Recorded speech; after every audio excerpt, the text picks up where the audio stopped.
She faked a pregnancy for 11 months, a gender reveal party, ultrasound photos, a whole nursery for the baby. But there was no baby, and when the fake due date drew near, she did something no one could have imagined. This is the story of Taylor Parker. It doesn't begin with a gun. It begins with a lie that lasted 11 months. If you watch this video till the end, you'll understand the darker side of human nature. You'll see how a large lie can grow when a person would rather do the unthinkable than admit the truth. Because this story doesn't begin with a scream. It begins with a party, a smile, and a pregnant belly that wasn't real. But to understand where that lie started, we have to start at the moment it collapsed on a highway in Texas.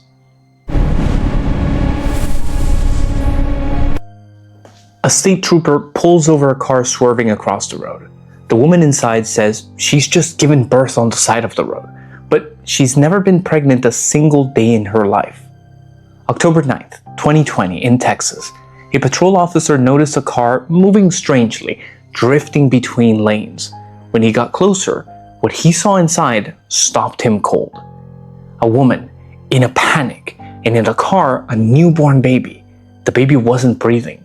The woman said she had just given birth on the roadside and was racing to a hospital in Oklahoma. A desperate mother, a baby in crisis. The officer called an ambulance at once. It looked like a tragic emergency birth. No one had any reason to doubt her. But no one knew that every detail of that story was a lie. At the hospital, doctors examined the woman, and almost immediately, they noticed something wrong. Her body showed no signs of having just given birth. Then they discovered a colder truth. This woman had no uterus. She'd had it removed sometime before. Biologically, it was impossible for her to have been pregnant. Sometimes the most heartbreaking story is the shell that hides the darkest truth, and the kindness of others that can be turned into a shield. So, if she couldn't have given birth, whose baby was in the car? To answer that, we have to go back nearly a year to the day the lie began. Nearly a year earlier, this woman told her boyfriend something, that she was pregnant. That was the beginning of it all. Her boyfriend Griffin knew nothing about her earlier surgery. When she said she was pregnant, he believed her completely. But Parker didn't just say the words. She built an entire false world around that lie. She used a pillow to create a fake belly. She made fake ultrasound photos. She bought baby clothes, baby supplies. Every day was a performance. Every question about the baby was one more detail she had to invent. This wasn't a lie that slipped out. This was a full-time deception, one that demanded constant calculation. The couple even threw a gender reveal party. Friends and family gathered to celebrate a baby that didn't exist.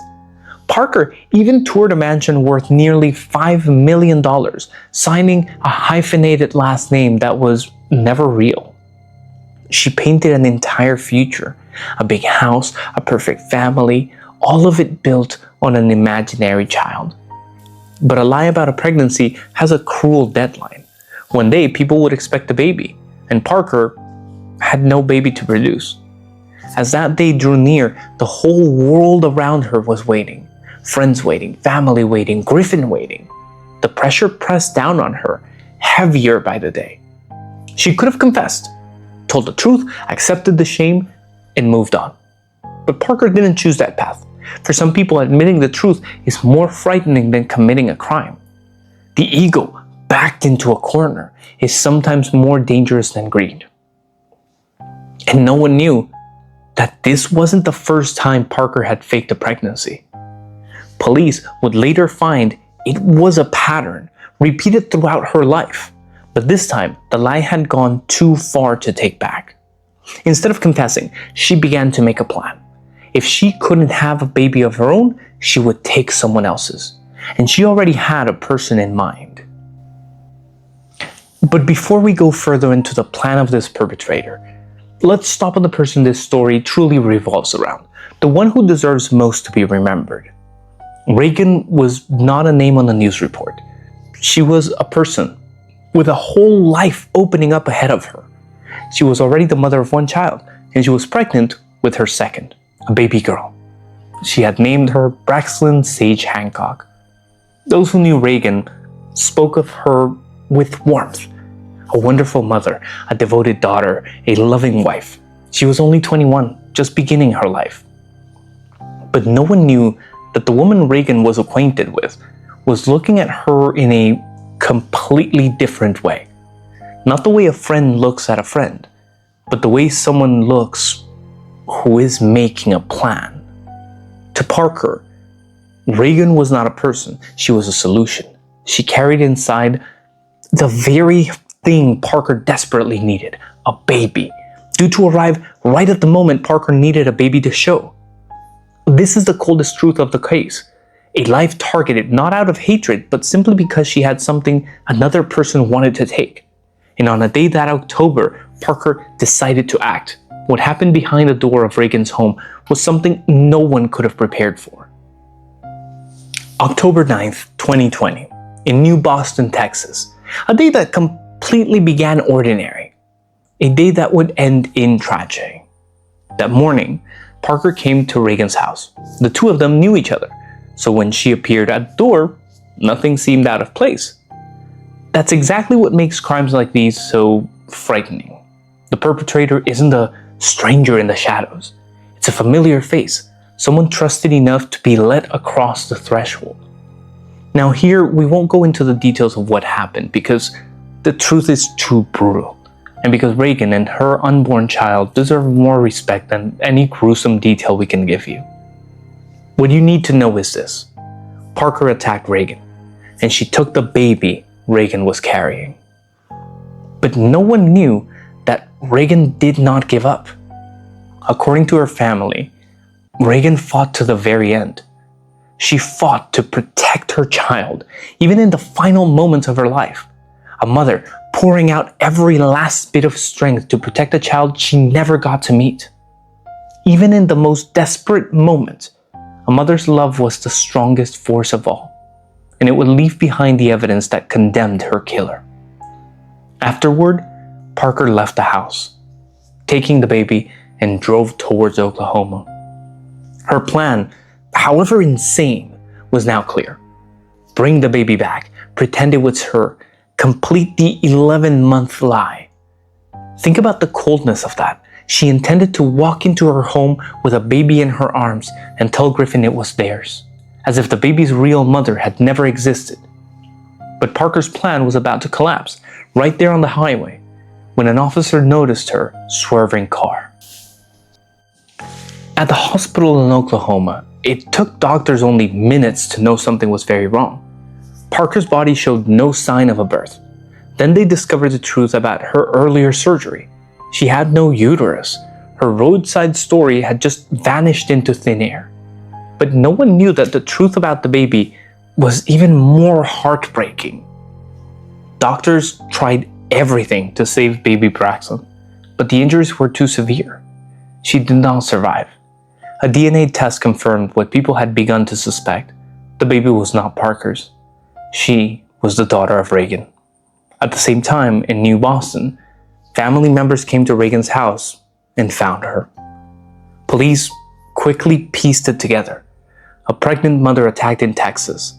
A woman with a newborn stopped in Oklahoma.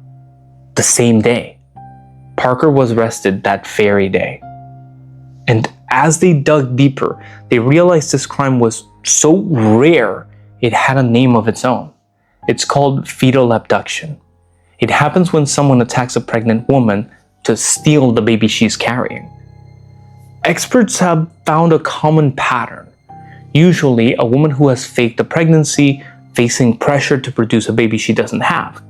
The motive isn't money, it's the fear of being exposed. But even among those rare cases, Parker stood out for how calculated it was. This was not an impulsive act. She had faked her pregnancy for 11 months, built an entire false world, choosing her victim in advance.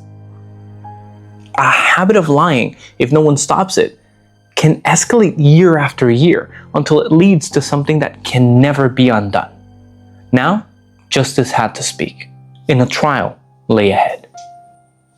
On October 16, 2020, Parker was extradited to Texas, charged with capital murder and kidnapping. The lead prosecutor announced he would seek the death penalty. The trial took place in 2022 and lasted weeks. More than 100 witnesses were called, forensic experts, law enforcement, people who had known both Parker and Reagan.